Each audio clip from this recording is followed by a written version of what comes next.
So on the top of the video, if you guys do enjoy this kind of content, which today's video is essentially going to be like a more educational, a guide style, trying to teach something that I've learned a little bit more about, hopefully help you guys. And if you guys like this style of video, let me know.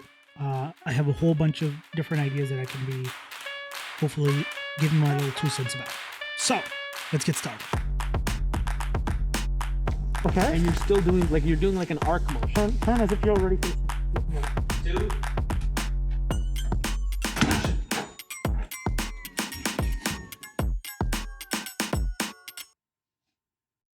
What's the one thing you need to do to make your films better? Now, that is kind of clickbaity, a little bit. Like, you need a lot of things to make your film better. In fact, like, making a film good is a really hard thing to do. A whole lot of things need to align together. And if you put in the hard work, then you can potentially get there. Likely get there. There's a decent chance you can get there. They just need to put a lot of hours. But what's the one thing that I think that not a lot of people put enough time into that you really need to do to make your films better? Short answer, TLDR, pace. You can click off the video. Please don't. There's a lot more to it, but I do want to kind of talk a little bit about my explanation for it. Can hopefully give you some knowledge and some perspective on ways you can approach it for your films. So we're going to start off by opening the book In the Blink of an Eye by Walter Murch. It's on page 19. This is the second edition, and essentially he goes over the rule of 6. Rule of 6 essentially is like 6 things that you want to, in the order of importance for any scene when editing, and it's emotion, story, rhythm, eye trace, 2-dimensional plane of screen, and then 3-dimensional space of action. The one that's important to look at is rhythm. Rhythm is another word for pace, and if you go to page 20. And I know this sounds like a lecture, but I promise you we'll put this book away in a second. Right on at the start of page 20, it says, now in practice, you will find that those top 3 things on the list, emotion, story, rhythm, are extremely tightly connected. So how do you make your pace better? Well, the first thing for me, what I do is I look at the intent of the scene. And for you, you need to look at your intent as a filmmaker. So whether that's to make someone laugh, someone cry, someone feel emotionally tied to these characters, whether their love for each other or whether their hatred, maybe you want to portray tension between characters, who's going to shoot first, that sort of thing. And then you need to understand what's your intent. What do you want to convey? And that's really important because that's going to guide your rhythm, your pace for that scene, whether it's slow, whether it's fast, whether certain shots need to be really prolonged because maybe you want to portray tension. A lot of those things that influence pace come from the intent and by nature, the emotion and the story. Pace is something interesting because it comes up again and again and again in every aspect. So it comes up in the writing, it comes up in shooting, and it comes up in editing. And so when you're thinking about pace, you don't want to think about it in the edit, or you don't want to think about it when you're shooting. You want to think about it every single section of production. So pre-production, before pre-production when you're writing it, pre-production, production, post-production, all of them. You want to constantly thinking about pace. And essentially each time you go through each process when you're thinking about pace, it becomes a lot more refined and refined and refined to the point where at the end of the film that become like it's finished. But you have a certain pace in your head for the writing. Maybe, you know, like the writer is like, okay, this intro needs to be really slowed down because of this. And if you haven't thought about the pace enough, then what happens is like you could shoot a scene in a certain way and the pace doesn't align with what the writer intended or what the story was initially intended to be. So like you shot the intro opening shots of like, I don't know, like the house that should have been really slowed paced. You did like quick 2-second shots or quick 5-second shots. You're like, all right, we got it. We can move on. And then when the editor comes, he's like, okay, well, it has to be a fast paced thing now. Like you can't go to a slow paced thing anymore. And I think that's why it's really important to understand your intent and to understand what's the pace that can best represent or best convey that intent. So I'm going to go to like a real life example. And yeah, this is my film for your benefit. It's by no means a perfect film, but it is good, I think. And at least I thought it was pretty good. And I think that we'll be able to at least discuss something more practical when we see this film. So I'm going to skip a little bit. Okay, there you go. So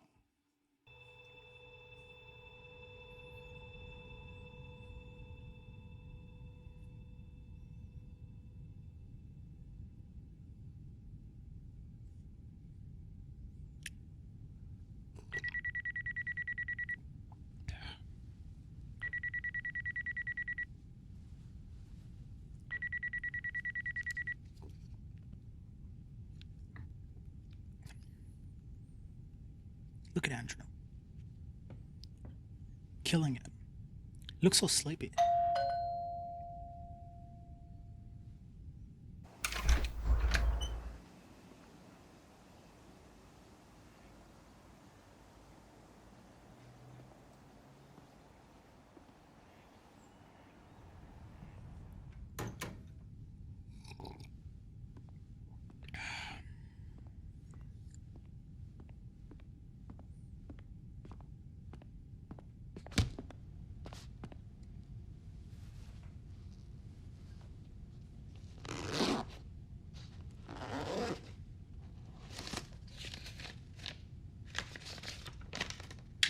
I'm going to pause right here.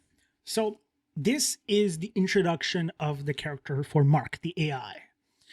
Now, what's interesting to me, or at least what the intention was so far, is if we go back, everything up to this point at the starting, where like this is meant to show you the architecture for the house and the design of the house, make you feel like you understand a little bit of where we are and where we're going to play. Because the whole film takes place on the grounds and the property of this house. So I think that's important. The second part is we want to get a sense of like the slow pace of the character and try to like live with him a little bit. Try to get a sense of like, try to connect with him a little bit. And I think that like for a short that like gets into the meat of it, we have like a minute before we're introduced to the second character. And I feel like what we wanted to do was really not cut quickly. We wanted to at least give like 5-10 seconds of like each moment where we're sitting here, where we get to like lay with him, right? Like it could have easily been where it's like where we don't even show that, right? Where we just show like a close tight, and that was the other thing. It's like, you know, the wide shots. We were trying to go like show as much as we can, because right when the character is introduced of Mark, like this is the first shot. This is Mark's viewpoint on him, because from this point on, we will see the character from Mark's perspective. We will see the character as someone that's lazy, someone that's slightly overweight or very overweight, slightly overweight. I don't want to harp on Andrew that much. Slightly overweight, that's unhealthy, that's lazy. I know I said that, but the idea is that that's how Mark sees him, and that's how I want the audience to kind of feel, and then slowly start to be like, but are those things important if he's just trying to be happy?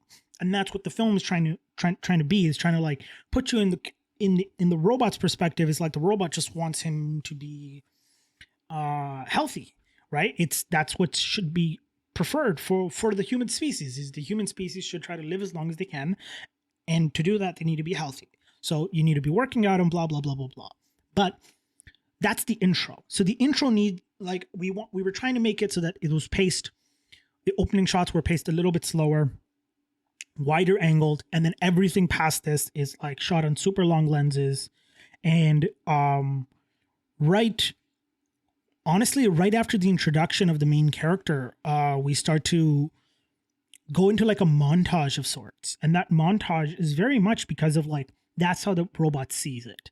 The robot sees it as a series of events that the character needs to go through in order to be healthier, and that's how we see it. We see it as a series of events, which is like workout, this, eat this, workout, this, eat this, and that's how we're seeing it. That's our example, and I think that's really important, because when you're now going to be telling your story, I think it's important for you to look at what are you intending. Right? So the scene that you have, and this doesn't have to be for narrative, for those that are documentary filmmakers or aspiring documentary filmmakers or non-narrative filmmakers, vloggers, YouTube storytellers, YouTube content creators, whatever it is, I think everything has a story. And I think that you need to just understand what's the intent of your story. What's your intent of the scene? And once you figure that out, and I think a good way to figure it out sometimes, especially for those that are inexperienced, is you very much like watch other content and see how it is that they do the things that make you feel a certain way. So if you're doing a vlog, for instance, and you're trying to get the audience to feel like they were there at the cafe, and when you watched Peter McKinnon's vlog and he did like slow-mo b-roll of like the coffee going into the cup and the grinding and the pouring and all this other stuff in a cafe or at home or whatever it is, and it made you feel like you were there, then yeah, go for that. But also understand that it's okay to experiment. So what you might want to do is try it once and then be like, that's good, but I also like what this filmmaker did, so maybe I'll make it a little bit slow, but I'll also add this shot here, and then I'll do this here, and then and so that's also important. Is the biggest thing is find the intent of what you're trying to go for. What are you trying to convey? What do you want the person to feel like they were there for a vlog, or do you want them to feel like they were there with the character in the opening scene, like I did for your benefit, or do you want to get a sense of uneasiness at the opening scene? It's like, okay, well, how do we do that? Like once you figure out what you intend, then that's your problem. Your problem is, how do we make the audience feel that? And that's when you figure everything else out. I think it comes with experience, and that's okay. You can keep trying and keep going for it, but at least now you know something to go after. And I think that's really important when you're making films, is you need to know. Sometimes it's really hard and no one will tell you this is something you should try. And once you try it, it can be revolutionary for any of your films. So I hope you guys try this stuff. If you guys do anything or are inspired by this little video and make something with some of the guidance that I tried to give, please do send me a link. I'd love to watch it. I'll see you guys next week. I'm going to be making a video every week, Monday. So if you guys want to watch this early, go to my Patreon. I do have one in link below. If you want to see more of me though, we stream Fridays and Sundays on Twitch. And every once in a while we have an additional third day stream. But for now, Fridays and Sundays on Magic Artistry. Link is also in the description.